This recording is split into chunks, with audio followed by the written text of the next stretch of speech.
The bids are in. The gavel is dropped. Ladies and gentlemen, we are finally hammered. That's right. This WineBid podcast. They get all things wine value, wine auctions, wine retail, and just wine. My name is Jeff McGurn. I'm on the WineBid marketing team. With me, as always, is Paul, the Lord Justice of Lombardy Walker. He is our wine expert. Welcome to the podcast, Paul. Today we are going. One. Yeah, you like that one play? Yeah, that's I liked it. I think they say Lombardia, which is what a lot of people say when they're, I assume that's what you're the region you're referring to. But anyway, today we're going to be doing we're going to do an auction recap, and then we're going to do just a few picks. So we're going to do sort of an accelerated episode today. Keep in mind, all the stuff that we mentioned in our picks, you're going to be able to find at auction. But we're going to be recapping the auction that closed Sunday, May 26th. 2024 at 7 p.m. Pacific time. A lot of interesting stuff happened. I want to jump first into just a few big movers. We like to play a little game here. Paul, can you tell me which wine we had at auction that experienced the biggest jump percentage-wise? Okay. Well, I think guess the region. I cheated this week because I looked at things with bids, with a lot of bids last week, and I'm going to guess it's the Quinta de Crasto, the 2004, the port. No. Really? No. Okay, because that Quinta de Crasto that was 4 times. That went for 4 times the reserve price. So I just want to make sure. I'm looking at it wrong. There were 3 bottles. I have no idea what I'm talking about. Was it Capilano? Was it the Franco Michet or Michet? No. Yeah, Franco Michet. Because that was a big jump, and we talked about this wine. That was one of my picks. But okay, I'll do one more guess. It's not Portugal. It's not Piedmont. It is Portugal.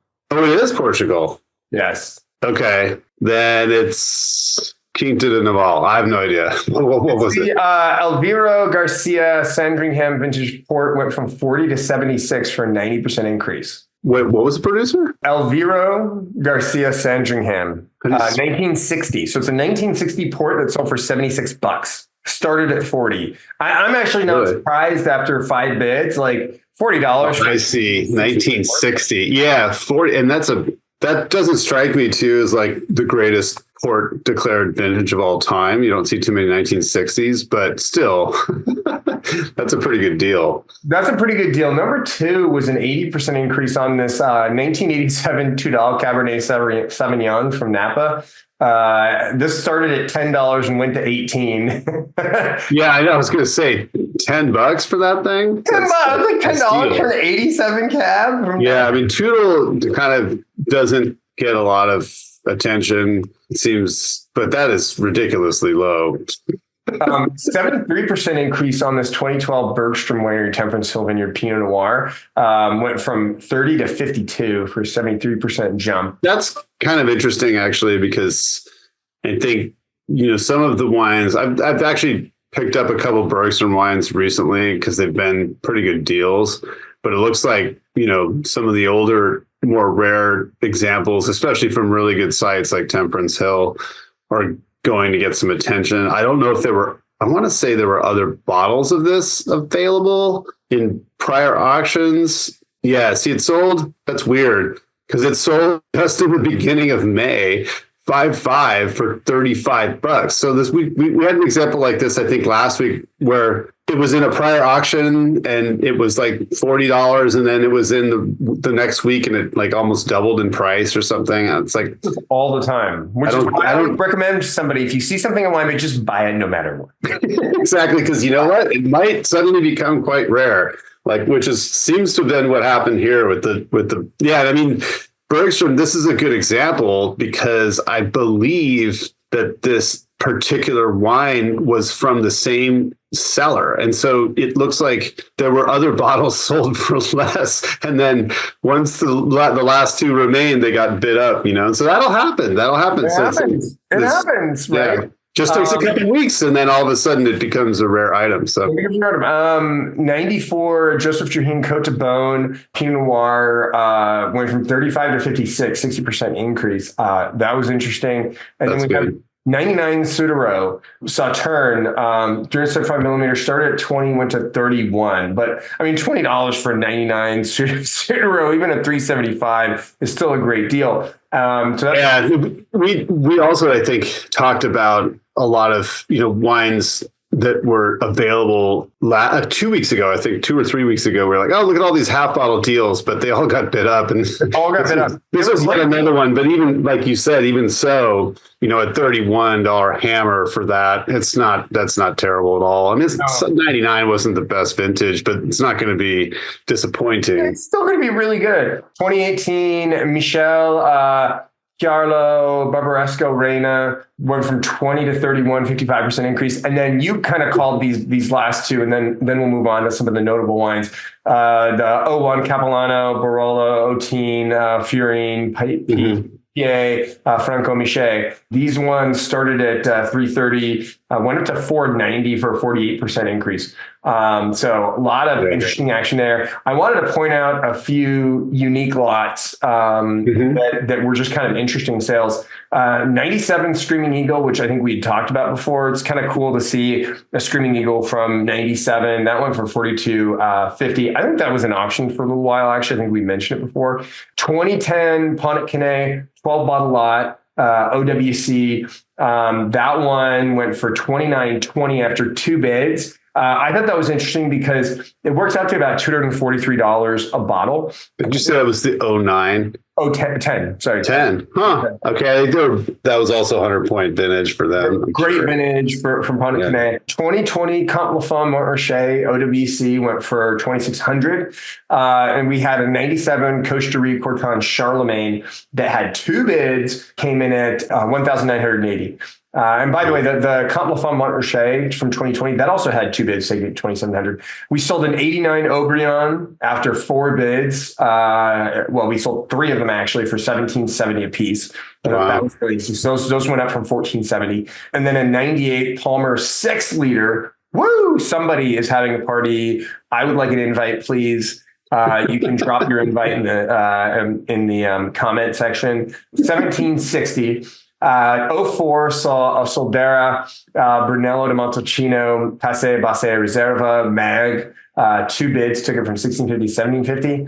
Nice. 68 Heights Martha Vineyard sold for 1,500.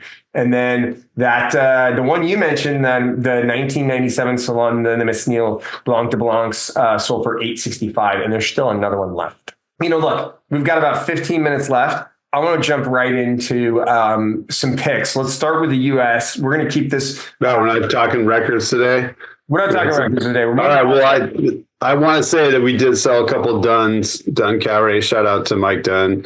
Anyway, 18 Dunn El Camino at 510, and then the 13 Dunn Trailer at 450. So those were highs for us, which is always exciting. But anyway, very cool. Let's move on. We're at breakneck pace here today. Breakneck pace. We have a lot of ground to cover. I just want to talk about, I pointed out we've got this 94 Opus One in auction that already has 3 bids on it, or 2 bids on it, taken from 350 to 370. Speaking of Dunn, there's some really cool Dunn in auction, including an 85 liter of the Howell Mountain. Yes. 99. Yeah, there's a couple, right? There's 82, I think. Yeah. And then there's an 85, which, for the money, I would go for the 85. It's a better vintage, but very cool bottles, etched. I think they're etched glass. Is the 85 a 5 liter as well? The 85 a 5 liter? Yeah, the 85 is on my list. I picked the 85 over the 82. I mean, it's a little more expensive, but one that I had picked, which already has a bunch of action on it, is this 2000 mag of Montelena Chardonnay. Has 3 bids, taking it so far from 60 to 211. So we'll be talking about this next week. Right out the gate, it got a lot of activity. It's interesting. And then I thought it was cool. There's a mag of a 74 Montelena Cab, Sonoma Cab, which was interesting for 830. Tons of Kistler and Costa Brown, a bunch of new William Selyem, tons of Morlet. And there's pages of Morlet. Like, it was a ton of Morlet. And then actually, I wouldn't say there's a ton, like when you compare it to the Morlet, William Selyem, Costa Brown, and Kistler, but there's a good amount of Kinsman, including some more of the Sauvignon Blanc from 2022 that came in auction. And some other bottle of Kinsman Eads. And I wanted to ask you, have you had any of this Baccio Divino stuff? Yes, I have, actually. It's kind of interesting. I know the producer of this wine, the proprietor, I should say, of the winery. He's a very colorful character, but we don't often see large bottles of this wine at all. And there's multiple examples, and they're not terribly expensive. There's a whole No, bunch of them. There's like ton of it. a 10 5-liter, a 9 mag, and the 09 mag's got a bid at $71, but that stuff's expensive from the mailing list. I mean, you've got Bacciadino stuff all the way from like $25 for a 750 of the 99 Divino, all the way to, like you said, some of these large formats or, designations at 100, $130. No, it's a neat like array of vintages and formats, and it's not something we see a lot of at any given time. So it's kind of somebody's unloading obviously the collection with that had a lot of those wines. So, and I think this is kind of it's like that collection we mentioned a few weeks ago where there were large bottles of Maya and things. It's obviously somebody who's, I would imagine, actually, I don't know the collector, but somebody who had collected these and probably had a good relationship with the winery in order to be able to access, large bottles. So yeah, that's a neat batch of stuff. Any other producers from California you want to? Yes, there's a rare one in this week from Paso Robles, somebody who founded actually Realm Winery, Juan Mercado. He left Realm and went down to Paso Robles to create a new label called Rise with 2 I's, RIISE, and it's Grenache. I've tried one of them. From, I think 19 is the inaugural vintage that the mailing list offered. And there's a couple of them in this week, the Doyen and the Peace labels. I don't want to say they're 100% variety, but Grenache-based wines, I want to say, I could totally be wrong. But anyway, very, very interesting, very cool stuff, very balanced. The bottle I tried was very, very good. So, and there's Tesseron Estate Pim Ray in this week, which is kind of interesting. There's 3 vintages of it. That was Robin Williams' old vineyard that the Tesseron family from France purchased and revamped. Pretty serious stuff, and it's quite a bit less on the site than it costs from the mailing list. So that's always interesting. There's a Quintessa large format that's cool. There's a bunch of Paul Lotto stuff that I'm really, really impressed with their wines. I actually was thinking about bidding on a couple of the Grenache wines because I haven't had those. I've had some of the Pinots and the Chardonnays. They're very good. There's also Grenache from Paderewski Vineyard, which is well known. There's a 500 ml of the Last Kiss Syrah. Very interesting. So very interesting selection of those. There's some Nine Sons in this week, which no longer exists. Realm actually owns that. Speaking of Realm, 05 Levy McClellan came in. There's some Cap Chandy examples, including the 18 Grand Vin. 78 Inglenook Rubicon, which I think was the inaugural vintage. 92S collection. I had this wine years and years and years ago. Jeff, you will be happy to know that it was one of the top 100 Wine Spectator wines of the year years and years ago. I like to keep track of that data. I do. But it's very, very good. I'm curious as to how it tastes these days. I haven't had it in years, but it was excellent wine and seemed to it was a singular wine. It's very, very good. Some 13 Maya in, some Donna Lotus 16 in, some Dumal Cabernet from the Meteor Vineyard, which I don't recall seeing anytime at all recently. Gargiulo, big bottle of Gargiulo, 3 liter of the 08, OVX Vineyard Cab, bunch of Continua Magnums, whole bunch. Again, speaking of Paso, there's some Clos Solène La Rose, which is very interesting because I don't think we've ever seen that before. An old Magnum of Chalk Hill. Now we don't see too much Chalk Hill these days, so that was cool. 1985 Chalk Hill Cab for $50. You mentioned the Montelenas. That 74 mag looked immaculate. I actually saw it when it was dropped off by the consignor who's had it for years. It looks amazing. Cade 2-pack, which always is interesting to me because that Cade is the same owners as Plum Jack, and they've bottled these with screw cap and cork in the same box. It's a 2014 Howell Mountain Reserve. Always interesting to have somebody make high-end wines with screw caps in California. You don't see that very often. Seritas Rosé popped in this week. Looks very cool. I've never had a rosé before. Yeah, and you mentioned the Baccio Divino. So yeah, that was kind of my batch of picks this week. A lot of cool stuff. I'm going to really quickly touch on. We've got a couple of interesting wines from RDV Vineyards. Yeah, Virginia. That's right. Already, like one of them already has bids on it. So yeah, that stuff is expensive. It's not cheap. Well, the friends and family one's $32. We've got two of those. That's got to be a blend of younger vines or something, or like a second label. I mean, I don't want to discount it and call it a second label, but that's my suspicion, because the Lost Mountain Red is considerably more. And then we've got from New Mexico, we've got some Noisy Water Reserve Cabernet Sauvignon. One of them has a bid on it from 2019, and then a bottle of non-vintage Gruet Winery Blanc de Blanc Sauvage, which I thought was interesting. I'll just mention a couple of we've got a couple of interesting things from Oregon, Cameron Winery Arley. That's funny you picked that. I saw that one too. It's a little single Cameron Wine Park popped in this week, and it's not terribly expensive. The 13, $46 already has a bid. Yeah. I was also looking at that Bomb Wines Pinot Noir from 2012. That might be interesting. Washington had this 84 mag of Woodward Canyon Dedication Series Cab. I saw that too. Yeah. $130. I didn't think that was bad. Double back Cabernet Sauvignon for 95. And then this 07 Leonetti Walla Walla Cellars Cabernet Sauvignon. I want to, because I don't know that we'll be able to get to France this week. I want to really quickly say there's a bunch of Lafite coming into auction this week. There's a bunch of really interesting stuff. A 6 liter of 89 Lynch Bage. Yes. That looks amazing. 66 Petrus, 96 Mag of Leo de Las Casas, 88 Dechem, 66 Montrose, bunch of 66 wines from Bordeaux. It looks like somebody had, I don't know, maybe birth year wines or something. Yeah, something was going on with that 66 in there, and they've just decided they don't want to celebrate that birthday anymore or something. Mag of 05 Pavie. I know you're not a big Pavie fan, but I thought that looked interesting. 2000 Pichon Baron was cool. 89 La Calcion. But did you see all that old Riesec?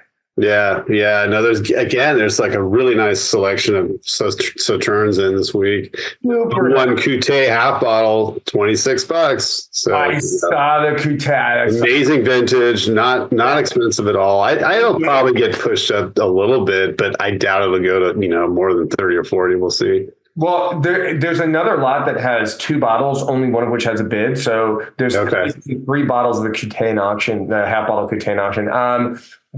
A 3 liter of 2000 L'Evangile for $20. That was one of my picks as well. It's a really, really beautiful wine.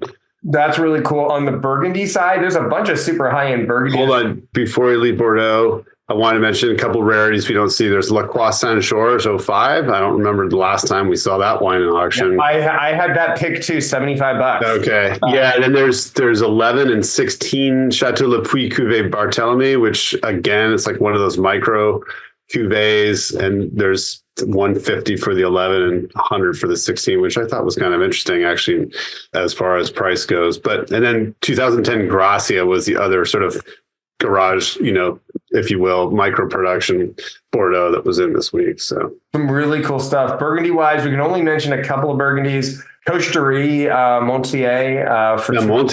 Rare red wine from Cocherie. Rare red wine from Cocherie, 2016. I thought that was really cool. There's some Domaine Loire, Von Romani, Le Beaumont, 19 Rousseau Chambertin.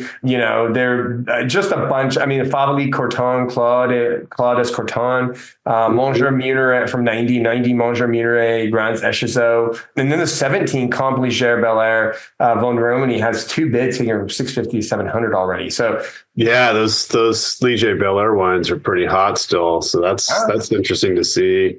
Some Defay Chablis as well. I didn't think was too expensive. Yeah, I had the Defay Chablis. I mean, that's like, it was what the Les Lees is like 55. And I was like, that's 05 Lely, and then Vaillant, 05 is $46. I was kind of hoping you wouldn't. Yeah, not bad for not bad at all. And then JJ Confra and Romanée Sauvignon, I want to point that out. Very, very few of these come through. One of the best wines I've ever had in my life was the 90 JJ Confra RSV, but the 09 is in at $650 this week. So that definitely caught my eye. And René Angel Clos Vougeot 99 2010 Meunier Bunmar as well. So lots of fun Burgundy picks. And then, wait, what was that? What was the one that JJ Confront? J period J? Yeah, Jean-Jacques Confront. Confront Vivant, you'll find it right away. Okay, let's take a look. So I'll just mention really quickly, there's a ton of really cool Rhone wines in this week. I'm not going to go over everything, but a lot of really cool deals in the Rhone.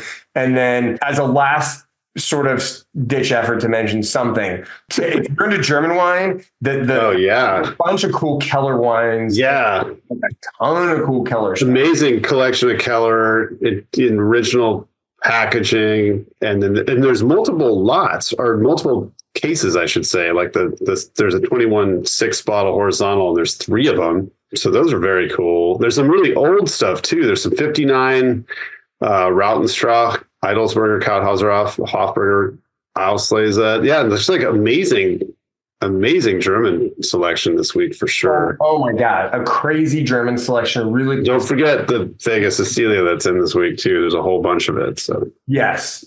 And with that, I'm going to wrap us up, Paul. All right. All the stuff we mentioned is picks, is stuff you can purchase this auction week, which is the auction is on June 2nd, 2024.